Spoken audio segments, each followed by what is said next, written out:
Hi, this is Peter with Physical Therapy TV. In this quick video, we're going to discuss rotator cuff injury exercises.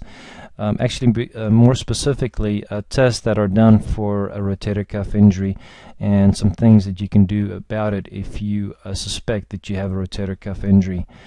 Just some basic anatomy. Many times a rotator cuff injury or rotator cuff tear could be confused with a bursitis or a tendonitis or inflammation of the rotator cuff tendon. So it's very important to get a distinction on specifically why that is, and we'll show a couple of ways that doctors and therapists use to identify and make a distinction about the specifics of your shoulder injury. This is the rotator cuff tendon. Many times when this gets torn, this should be attached to the bone. So many times due to either a severe trauma to your shoulder, you fell funny on it, or you were part of an accident, or over time you have a bone spur that could cut into the tendon. This can cause a tear, and it's important to figure out why.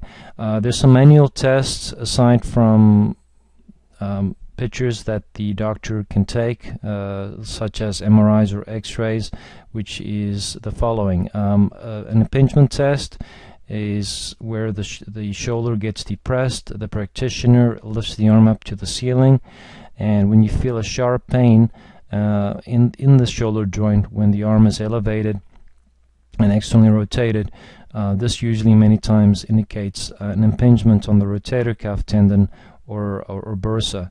The drop arm test is very useful. It's a quick way to assess the integrity of your rotator cuff.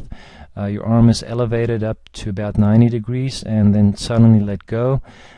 If you can hold your arm up in that position when the practitioner lets go of your arm, many times it indicates a rotator cuff tear. So what can you do? It's important that you get an accurate diagnosis. That's the first step. You can skip this because you can hurt yourself if you don't clear this hurdle first. Then it's important, after the diagnosis is made, to get the right course of treatment. Obviously, by improving your muscle balance, flexibility, and strength of your rotator cuff muscles and the adjoining muscles around the shoulder. This is crucial for long-term health, because what you want to do is avoid a rotator cuff tear at all costs. We have some more helpful information over at theshoulderreport.com.